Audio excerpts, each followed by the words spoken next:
30% discount at Stone Stopper by Moonstone TM. Find us at moonstonenutrition.com. Here Radio. Stone Stopper by Moonstone TM is a doctor-developed, science-backed kidney health solution with 30 MEq of alkali citrate to prevent kidney stones. Available in powders and capsules. Enjoy an exclusive discount with my promo code moonstonenutrition.com. Here Radio to get 30% discount. Other shows we have for you to enjoy at myclassicradio.net. The Avengers was most certainly not a household name in South Africa prior to the radio series. With no national television service until 1976, the mechanism simply was not present in the country to show television programs to mass audiences. While many other countries reveled in the filmed adventures of John Steed and company, South Africa was not equipped to join in the fun. The series took Britain by storm and made a major impression in the American markets, being that greatest of rarities, a British series given a network transmission slot.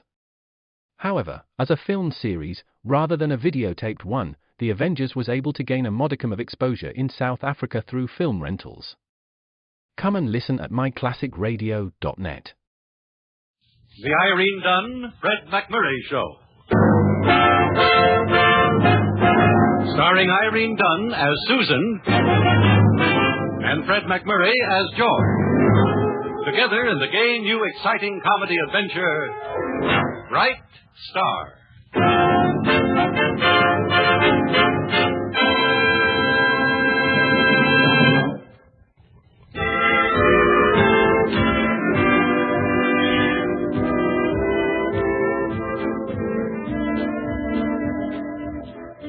Once again, we present our two stars, Irene Dunne and Fred MacMurray, in the romantic comedy adventure, Bright Star. It's morning in the editorial offices of the Hillsdale Morning Star. Susan, the owner, George, her star reporter, and Sammy, the copy boy, do not have the starry look in their eyes.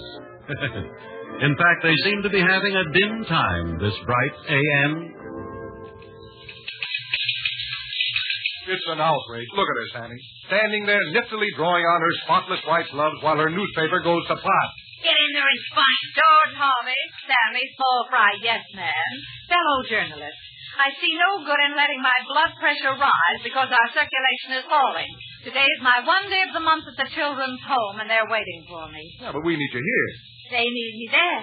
Worse than we do? They're smaller children. Oh, George, I realize the paper's in trouble, but so are those children. You know something? There's hardly any magic left in the world, but there is some. We can't let those children grow up to think it's all gone and that we've let it die. Magic? We grow up, George, and we call it illusion, ideals, faith, but they call it magic. It's a bit of magic to them when a stranger takes an interest in them. So, this is my day with them, and I won't change. Goodbye, all. Do you believe in magic? Hi, children. She's balmy. Magic. The woman's cleaned out. Not that this paper couldn't use some high-level magic. Yeah, we need some hocus to pocus in the light. Hey, that's not bad, Sammy. You may quote me. Hey, wait a minute, Sammy. Magic. That's it. If it takes magic to save this paper, we'll get magic. Hand me that pencil. That's magic. And slide me that notebook. That's magic. Sammy, I've got a bright idea. That's magic.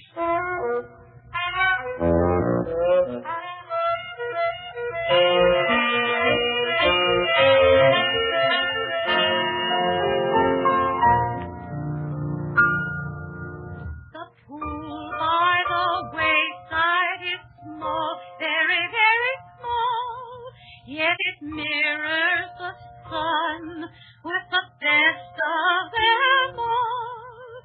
If the pool should grow larger, 'twould not be so fair, and it mirrors the sun in the sweet summer air. Oh, the pool by the wayside is small, very, very small. It mirrors the sun with the best of them all.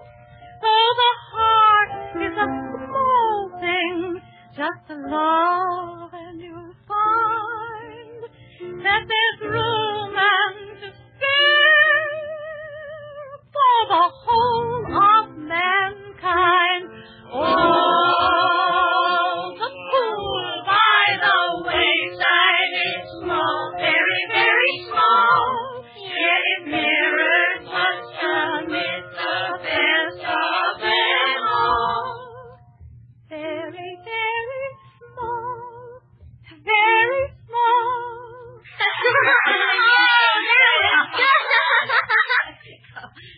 Rodney, you weren't singing with the rest of the children. Anything wrong? Nothing wrong. He thinks it's all right for young kids, Miss Susan. Well, I'm 11. Anyhow, I don't like to sing. Oh, I understand your mother's quite a good singer. I wouldn't know. She has to go from city to city to make a living. You understand that, don't you, Rodney? No. Now, you're clenching your teeth again, Rodney. Why doesn't my mother get married again and stay home and take me away from here? You wouldn't want to make your mother marry just anybody, would you? In a hurry? Would you? Oh, we'll talk about it later. We'll work things out somehow. You'll see. Come on, Rodney. I have to learn now. Hillsdale Children's Home, Miss Armstrong. Susan, I've got it all worked out. We're in. What? What have you got? Magic. What? Magic. As in magic lanterns, as in magic carpet, as in the Arabian Nights. Just give me 10 minutes of your personal attention, and I'll give your children's home kids the time of their lives. Now, is that an offer, or should I go soak my head?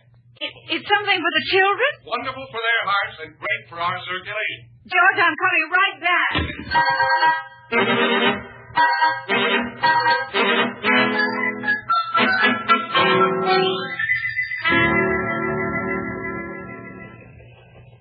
Can't you see it, Susan? Everybody in town getting into the spirit of the thing. We'll turn the town into a magic city right out of the Arabian Nights. Everybody will play a part for the kids. Yeah. You like it, huh? Oh, like it. I love it. We'll push the mayor and his pussyfooting about the new reservoir right off the front page. We'll put the Caliph of Baghdad in there instead. Yes, and now, what do we call it? It's got to have a name. Isn't it a great promotion? You know, I could win a prize for this. I got it. We'll call it the Arabian Days. Arabian Nights, Arabian Days, see? It's in. And we'll call the sheriff in there the jailer. That's the idea. Yeah, and the whole town will play mother and father to those orphans, right? Right. All of Hillsdale, right? We'll give them a time. Yeah. And I know. We'll call the town Mom Dad. Mom, Dad? Yeah, Mom Dad, Baghdad, Mom Dad, don't you see? Oh, Mom, Dad. Yeah, well, I know it sounds corny to you, but it's magic to them. Golden corn, magic corn. Every kernel you eat makes you wiser. Yeah. Makes you understand the language of the birds and the beasts. And... Yes, and of the little children. You like it, huh? Oh, I love it. Oh, George.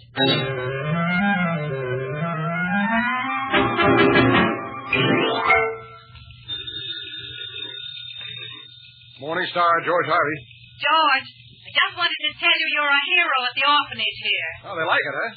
They're dancing in the hallways, and they just made a wonderful suggestion. All wonderful suggestions, gratefully rejected. The Arabian Nights Baghdad had a Caliph of Baghdad. That's right, Haroun el-Rashid, Caliph of Baghdad, defender of the faithful. So? Everybody wants you to be Caliph of Mundad. Well, I accept. And they want me to be Khalifa. Sold to George Harvey of the Morning Star, Hillsdale's most progressive newspaper. All right, get started on some copy right away. It's in the works. And George, come to my house for dinner? Dinner? Ha! Yahoo! I'll see you. Sammy? I'm there. Harvey?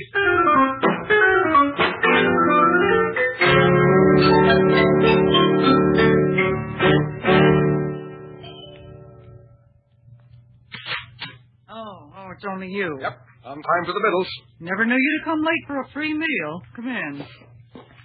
Smells good. Roast beef. Gallant beef. It smells so lovely even in death.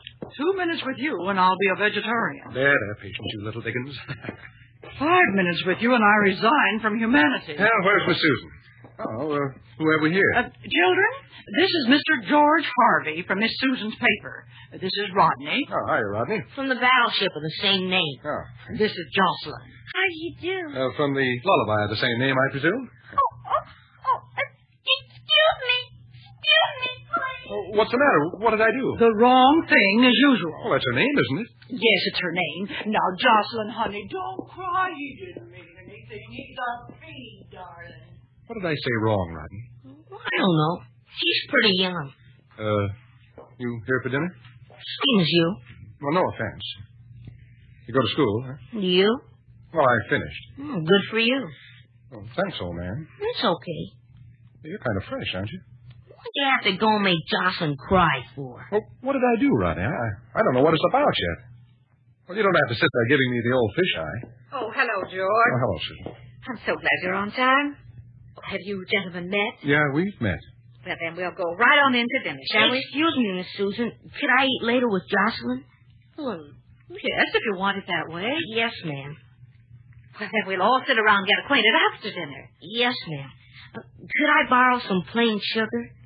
Sugar? I brought along my chemical set. I want to make an experiment. Does that sound all right to you, George? Oh, it sounds perfectly harmless. Sure, go ahead, Sonny. And don't call me that if it gives you a bad strain, Mr. Harvey. Well, come and get it. Shall we go into dinner, George? I'm afraid it's getting hot.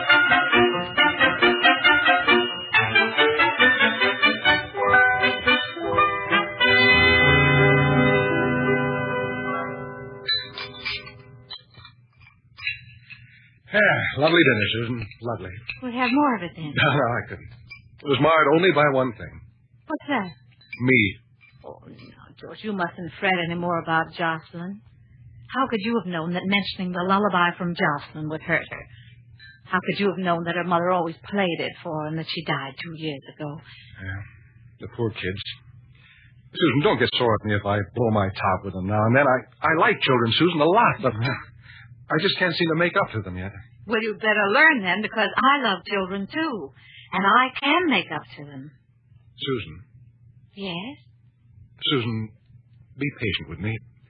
Be patient with me, and I promise you I'll be a good father. You'll see. Well, you'll be a wonderfully strong and tender father, I know. And you'll be... I can't go on. What, George, I've never seen you so moved.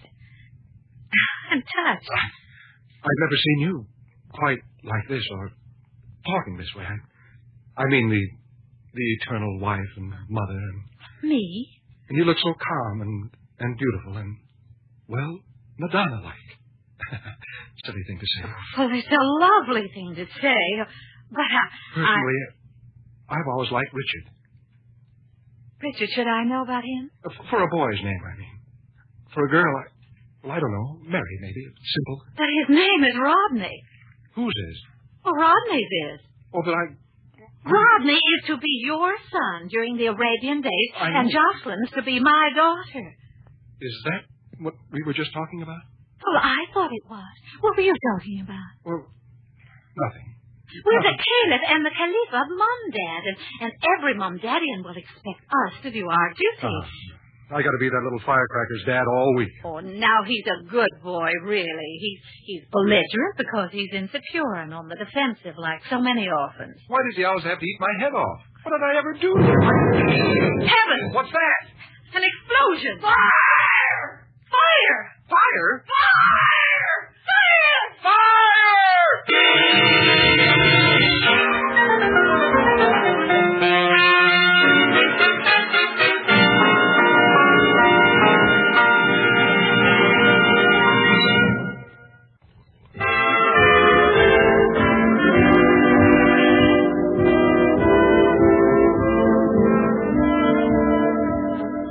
Now back to our two stars, Irene Dunne-Fred MacMurray, and the second act of our story. Fire Chief Hagedorn is in the living room with Susan and George after the explosion in the basement. Rodney and Jocelyn stand by, wide-eyed. We're terribly sorry this happened, Mr. Hagedorn. Yeah. Yes, we wouldn't have called the fire department, but we really thought it was a fire. You see, Rodney here was experimenting. Gunpowder I was making. He was making gunpowder. Yeah, gunpowder, that's all. That's all, eh? He's a very talented boy. I tried using sugar in the formula instead of charcoal. The sugar being organic, too, see? He's got a mind, that boy. Yeah, smart little fella, aren't you? I was on a quiz quiz once. I skunked him. You naturally would. And I may add that you've done a mighty poor job raising this firebug son of yours. Well, now, just one small moment there, Chief Hungry Hatchet. For your information, Rodney here... George. What? You just tell him what you think of your son. Oh, yeah. I was just about to say, Chief, I am not at all displeased with my boy. As a matter of fact, he's the best boy I ever had. Some folks just ain't choosy. Goodbye. Good night, Chief. No, we're doing fine so far. Well, I'll be on my way. Good night, Susan. Go about it to go to the door. Good night, Rodney. Jocelyn? Good night, George. He stuck up for me. Yes, he sure did. He said I was his son. His real son. He does things like that. Gee. He's funny that way. Must be kind of nice, though. Mm-hmm. Well, come on, children. Upstairs to bed. Tomorrow's a big day in Magic Arabia.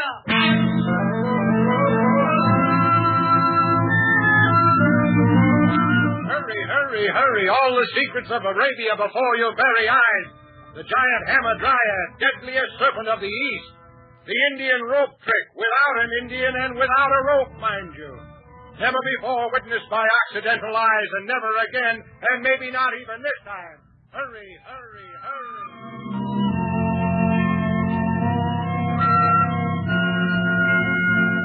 Yes, Jocelyn, there is magic left in the world today.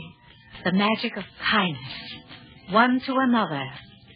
Enchantment still lives in a cynical world, and as long as enchantment lives, we shall live. We are finding that out more truly than ever, Jocelyn. So thank you, children, Hillsdale, and America. Thank you all.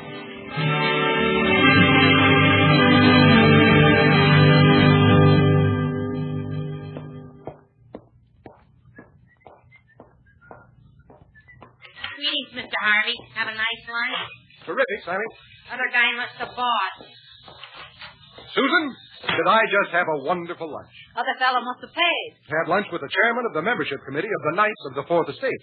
No, really? They're considering me for membership. Well, that's a wonderful honor. On account of the Arabian Days? Yep. They say the campaign best exemplifies the American spirit of mutual help and unselfishness toward the weak, the oppressed, and the unfortunate. Oh, how wonderful for you, George. If it happens. And incidentally, in the meantime, it's sending our circulation sky high. Oh, but it's the honor that counts. You know, Susan, you know what being a Knight of the Fourth Estate means in hard cash? Oh, why, George. The offers. Wow. And the recognition by the Pulitzer Prize Committee. Don't forget that. George Harvey, if that's what this whole big week has meant to you, you're a selfish-seeking, conniving, mercenary heathen. And I'm really ashamed. Well, Susan. So go away. Hey, boss, look what just came off our press. Now what? Talk about boners. Read that. What is it? Well, it's just your routine write-up of the mayor's remarks about your Arabian Days campaign. Oh. Read the last couple of sentences, please. It represents the true spirit of Hillsdale, a spirit which has animated our history since we were lonely Fort Hill on the Indian frontier. The mayor concluded... Well, that's the end. No, it reads, the mayor concluded the pool by the wayside is very, very small, yet it mirrors the sun with the best of them all. What? Give me that. If the pool should grow larger, 'twould not be so fair. I'm dead. As it mirrors the sun in the sweet summer air. I'm dead. How did that get in there? Well, that's the song we sing at the children's home. Well, song or not, it makes the mayor say he's against expanding the city's water facilities. He's been dodging that issue squarely until after election. And here we have him say that if the reservoir were larger... What's it say again? 'Twould not be so fair. 'Twould not be so fair, yeah. Well, when His Honor sees that... Oh. His Honor's on the membership board of the Knights of the Fourth Estate. Get that phone, somebody, will you? Morning Star, city desk, sort of. Oh, yes, sir, he's here. Who? Him. Hello? Oh, hello, Mr. Mayor. What's the good word? Not too extreme for a public gathering. There's nothing wrong with the dress, Miss Armstrong. But you're not so sure about me. You're not really going to make a speech tonight in favor of McDonough, are you? The Reform Party can't count on your vote, patient? The Reform Party. The Reform School Party. Miss Armstrong, it's entirely against my principles, but this time I'm siding with George. And you don't trust me to do what's best for the town or the newspaper? Of course I do. I just wish you'd do something else, that's all. You mean you're not going to the rally? No. Oh, fool that I am, I'll most likely be there. Thank you, Patience. Don't thank me, just don't make me wish I hadn't come.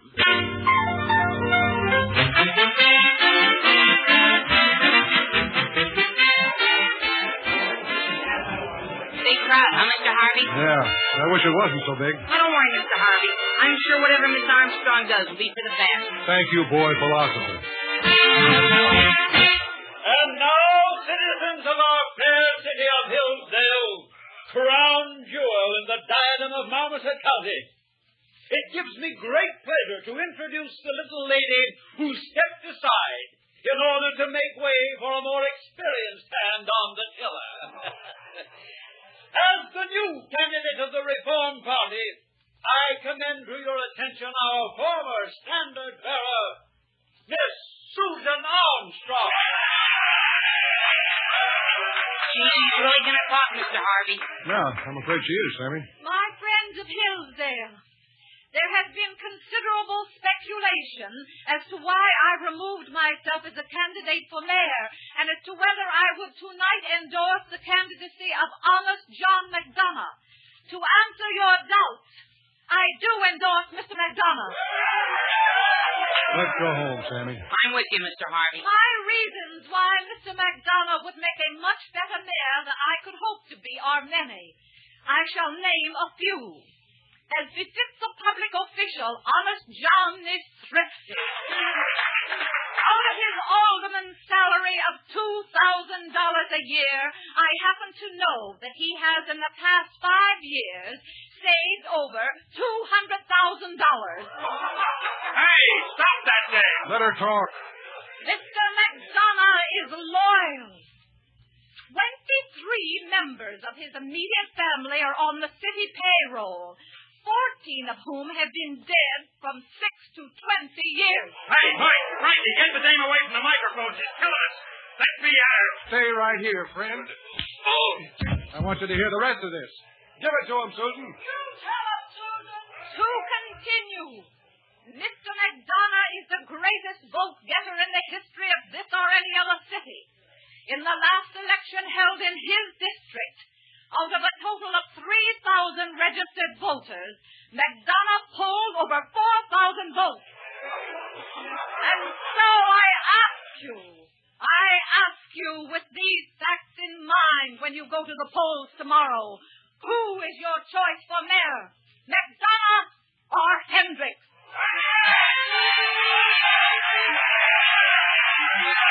Hey, let me through here. Pardon. Susan. George, was I all right, George? All right, you were wonderful. You were terrific. McDonough hasn't got a chance. You think it was a surprise? Surprise? Was it? Well, nobody in the whole city expected anything like... Well, nobody but me, of course. I knew it all the time. Hey, come on, let's get out of here.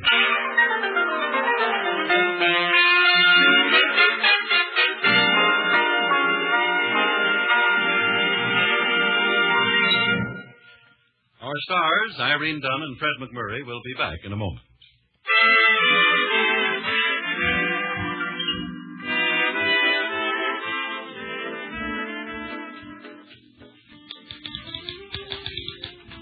George. Yes, Susan? Final election results in? I'm just finishing my story. Hendricks in a landslide. Well, he's stuffy, but I'm sure he's honest. An ideal mayor. You don't think I would have made a good mayor? Well, of course, Susan. It's just that, well...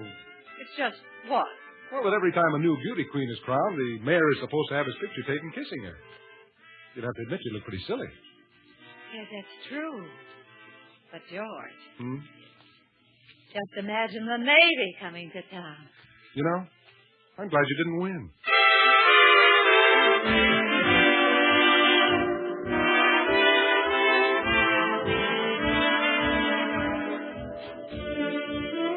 Irene Dunne-Fred MacMurray will be back next week in another exciting comedy adventure in the gay new series, Bright Star.